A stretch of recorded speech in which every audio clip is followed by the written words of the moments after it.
D.E. Recordigalir, my name is James Nagle, welcome to The Irish Nation Lives.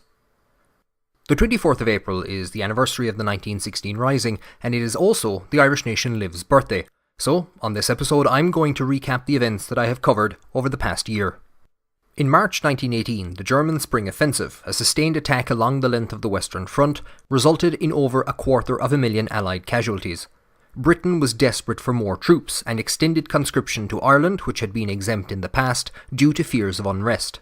Sinn Féin, now controlled by veterans of the 1916 Rising, took the lead in organising opposition to conscription. On the 18th of April, at a meeting in the Mansion House, they joined with the Irish Parliamentary Party, the once dominant but now failing political power on the island, and held a number of rallies throughout the country. There was an upsurge in membership to the Irish Volunteers, the armed body which had carried out the 1916 Rising, and they raided for weapons nationwide. The landing of a German submarine carrying a member of the Casement Brigade provided Dublin Castle with a reason to strike against Sinn Féin. Accused of collaborating with the Imperial German government to stage another uprising in Ireland, 73 members of the party and organisations such as the Gaelic Athletic Association and the Gaelic League were arrested in May and deported to England, where they were held without trial.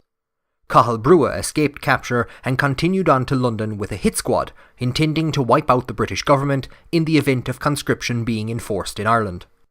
Authorities were unable to provide any evidence to back up the arrests and faced accusations of making up the charges in the House of Commons. Arthur Griffith, arrested in the roundup, benefited from the controversy and defeated his Irish Parliamentary Party rival in the June East Cavan by-election, even though he had been unable to campaign due to being in prison. Those who remained at liberty, many because of information sent out from police officers turned informers in the Dublin Metropolitan Police, kept a low profile in the months ahead. Young members of the revolutionary movement were elevated to fill the positions of those arrested, such as Michael Collins and Harry Boland. The Irish Volunteers continued to drill, but the entry of the United States into the World War effectively ended the threat of conscription. In August, Cathal Brugha called off the operation in London and ordered his men home. Due to the World War, the United Kingdom hadn't held an election since 1910, and with no end in sight to the fighting, they began preparations to hold one by the end of the year. In September, the Irish Labour Party, founded by James Connolly and Jim Larkin, declared that it would contest the forthcoming elections. The decision was deeply unpopular within the trades union movement, with many members declaring that they would support Sinn Féin over Labour. The sudden end of the World War in November and the changed dynamic of the election gave Labour a chance to withdraw and maintain party unity. The Conscription Crisis and the German plot arrests caused a swell of support for Sinn Féin nationwide, and at the general election in December, they won 73 of the 105 seats on the island. Many of those elected were still interned, but those at liberty began preparations in early January to establish an Irish Parliament, where those elected would take their seats as TDs, abstaining from Westminster.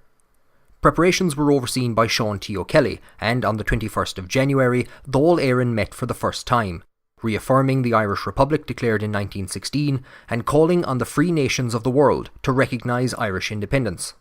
Earlier that morning, however, members of the Irish Volunteers in Tipperary had ambushed a cart carrying explosives and killed the 2 Royal Irish Constabulary Guards escorting it. Most of those who had joined the Irish Volunteers during the Conscription Crisis left after the threat ended, leaving behind the most militant. They were embittered by the departures and suspicious of the political direction being taken with the establishment of Dáil Éireann. The attack was planned for before the opening of the Irish Parliament, but its occurrence on the same day would connect both events together and see Solohead Beg considered as the start of the War of Independence. A massive propaganda coup was scored in February when Eamon de Valera, the leader of Sinn Féin and the Irish Volunteers, escaped from Lincoln Jail, with the aid of Michael Collins and Harry Boland. Sean T. O'Kelly had travelled to Paris to argue for Irish attendance at the post-war peace conference, and de Valera prepared to travel to the United States and mobilise the Irish-American community in support of this goal. But in March, Pierce McCan, TD for East Tipperary, died in prison, following which the remaining German plot prisoners were released. This allowed for a full session of the Dáil to meet in early April, at which Eamon de Valera was elected president. He appointed a new ministry which included Michael Collins in finance and Constance Markievicz in Labour, one of the first female ministers in the world. De Valera also called for a boycott against the RIC, whereby they would be shunned by the local community. Since Solohead Beg, the Irish Volunteers, soon to be known as the Irish Republican Army, had continued to raid for arms, but there had been few attacks. In Limerick, an attempt to rescue Adjutant Robert Byrne from hospital resulted in his death and the killing of an RIC constable, following which the British Army imposed martial law on the city. The labour movement responded by declaring a strike, and for 2 weeks in April of 1919, Limerick City was governed by a Workers' Soviet, which issued its own currency and established a police force. In the year ahead, Eamon de Valera will travel to the United States, raising millions of dollars and speaking to massive crowds about Ireland's desire for freedom. His absence will allow Michael Collins to establish the Squad and begin the intelligence war in Dublin. Calls for international recognition of the Republic will come to nothing, however, and IRA activity will escalate throughout 1920. When the Irish Nation Lives turns 2 years of age in April of 2020, we will be looking at the anniversary of the arrival of the Black and Tans and their first involvement in the War of Independence. I want to thank you all for your support over the past year. Liking the content here on YouTube or on SoundCloud and sharing it on social media has been a great help. I've really enjoyed making these episodes, and I look forward to the year ahead, continuing the story of 100 years ago and seeing the commemorations and discussions in the present day around these events. Accordia, thank you for joining me on The Irish Nation Lives. Slán go fóill.